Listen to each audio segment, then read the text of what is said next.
And we're going to see more of that, I'm sure, in this fight that Baldoni has against the New York Times as to whether or not the reporter's privilege should apply.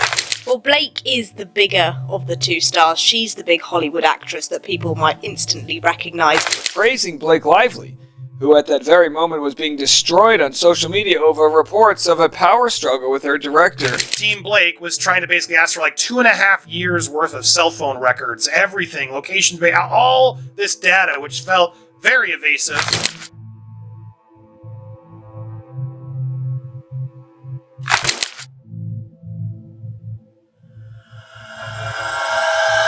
The legal battle between Justin Baldoni and Blake Lively has escalated into one of Hollywood's biggest showdowns. What began as a simple industry feud has now reached a boiling point. While Blake Lively and her team have been working tirelessly to control the narrative, new evidence has emerged, and key Hollywood figures are getting involved. With Baldoni gaining momentum, Blake's team is struggling to maintain control.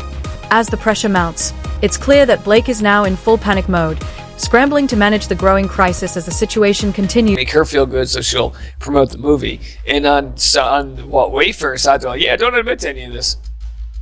The demands included there is to be no spontaneous improvising of any scenes involving physical touching, simulating sex, or nudity with respect to the artist. Physical touching and or comments on artist's physical appearance must only be made in connection with the character and scene work, not as to artist personally, and there are to be no discussions with the artist or personal experiences with sex or nudity, including as it relates to conduct with spouses or others, according to Lively's amended complaint.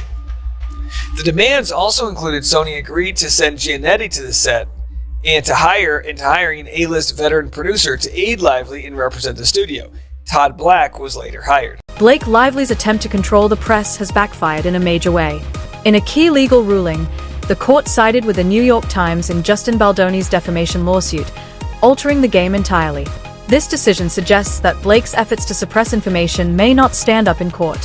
For Baldoni, it's a significant victory, as it affirms that media outlets will stand firm in reporting the truth.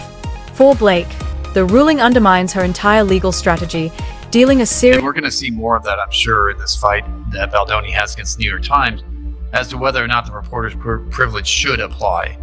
And so that's going to be kind of an interesting argument. So then the third ground that the court used to stay discovery is finally the Wayfair parties are unlikely to be unfairly prejudiced by a stay while the court decides the pending motion. So in other words, hey, it's not going to take that long. The court intends to address the motion promptly after it is fully submitted, which means once Baldoni responds to it, that's when it's fully submitted and the court can decide. And if the Wayfair parties want to speed this up, they can accelerate their contemplated further amended complaint or their opposition to the motion to dismiss. In other words, hey, if you want to speed this up, file your response to the motion to dismiss sooner, or get your amended complaint on file sooner. Either way, up to you. What happened here, and there's a lot of sympathy coming towards Justin Baldoni. Let's see the evidence. I mean, that's the key here. Show the evidence, give it to the jury. Again, jury trials are about credibility.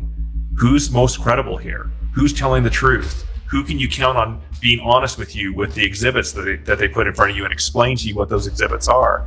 And if you're honest with the jury, you can go a long way with that. Now, what happens if we have evidence of timestamps on these photos with the New York Times? Because we have the metadata, it shows that something happened. But let's just say that the court doesn't allow us to get any more information from the Times because of this reporter privilege, and all we have is the metadata that we can extract from the online photos. Can that still be used come time of trial? I don't know if the metadata can be used. It is possible. In a stunning twist, Brandon Sanart, once a strong supporter of Blake Lively, has seemingly switched sides.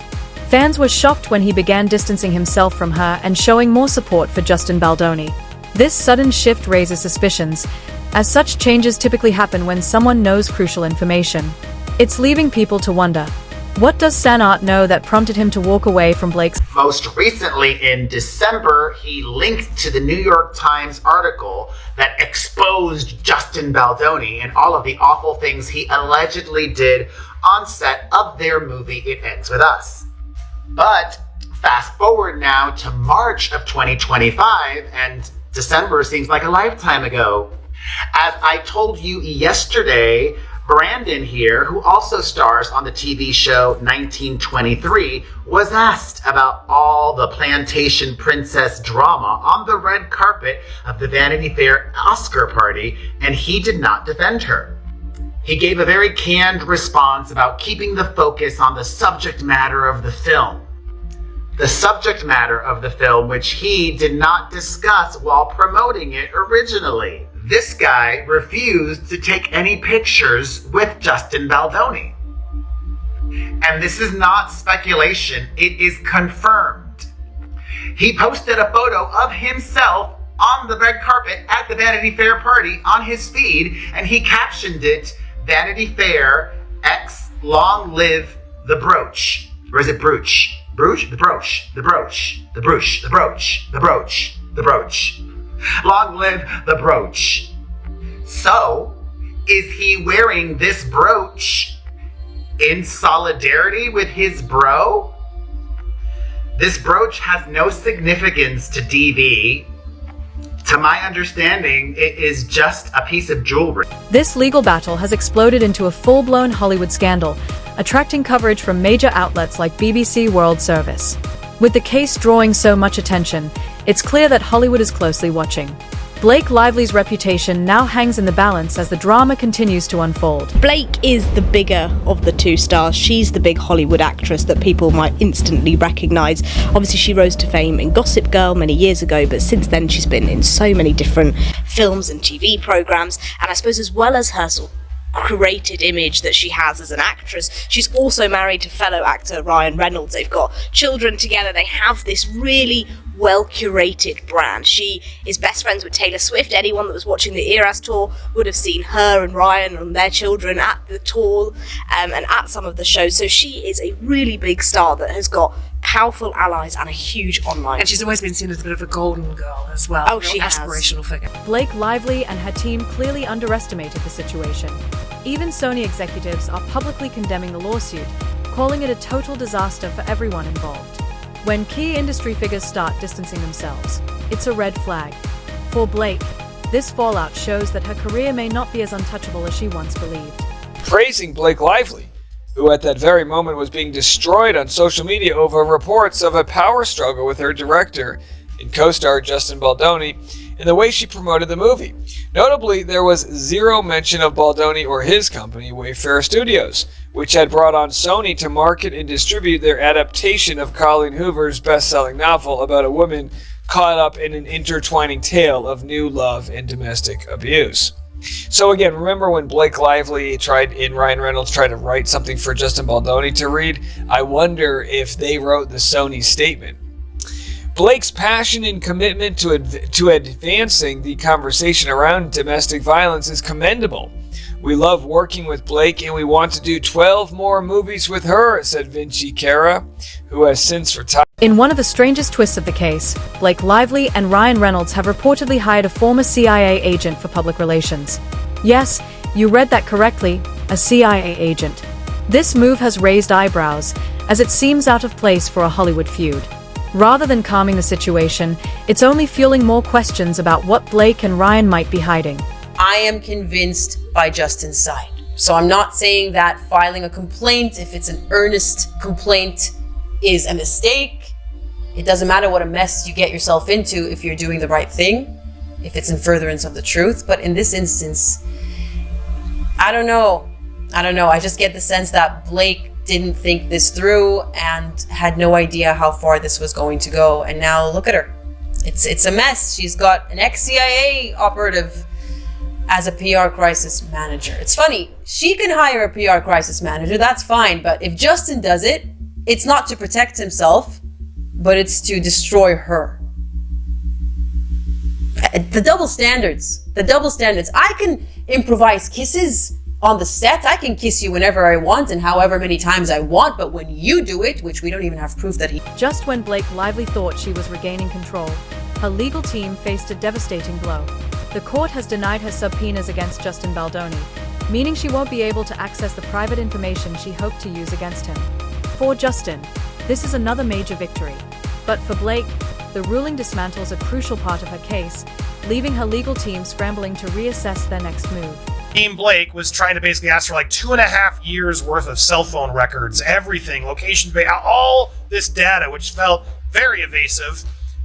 Justin's team tried to squash that. Well, the judge has written back this long sort of information back, etc., but basically coming down to say, yes, Baldoni, you're right, we have squashed the subpoena. The reach was too big, and therefore they agreed that the ruling, they squashed the extent to seek the phone records of Wayfair. The ruling is without prejudice, live parties, several modified subpoena. They basically said, listen, it's ridiculous that you're asking for all this stuff because you're asking for 2.5 years, but you claim the retaliation started in August of this summer. So why on earth would you need all that time?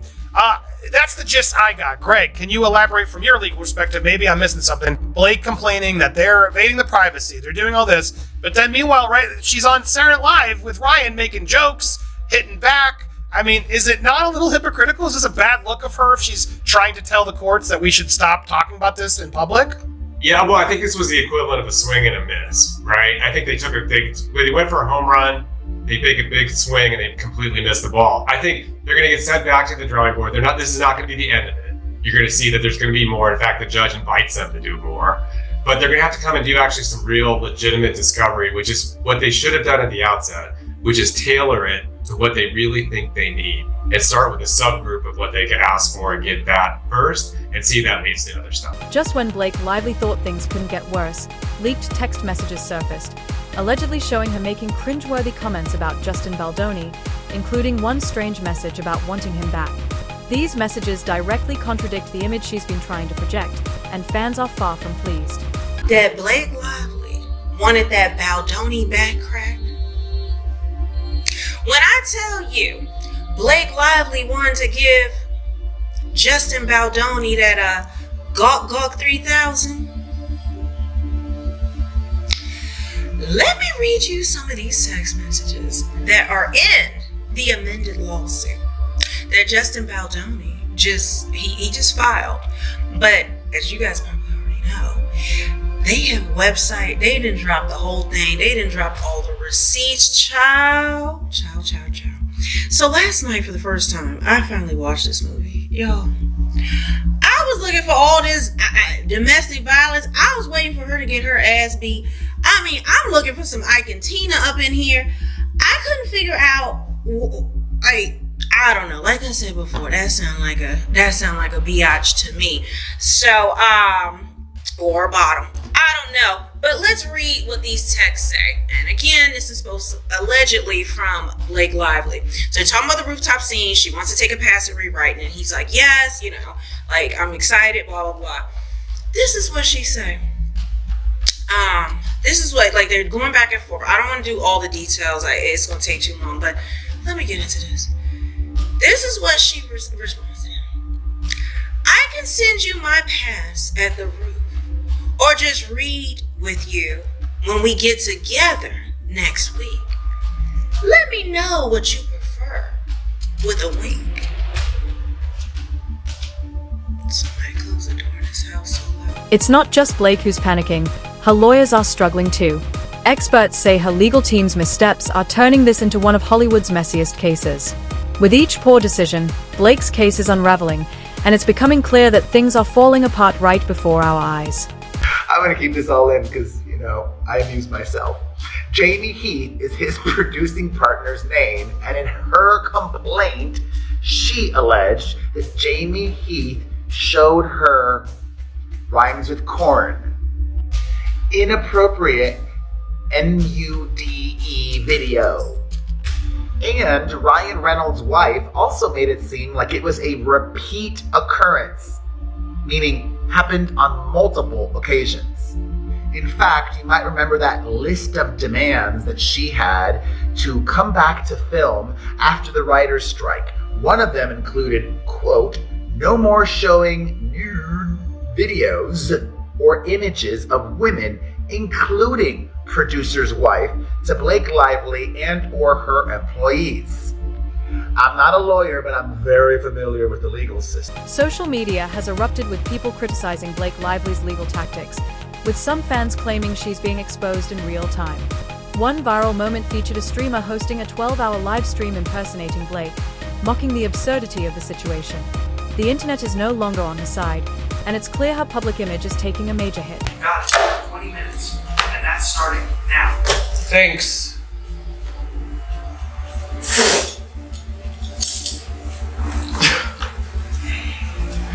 What did you just do?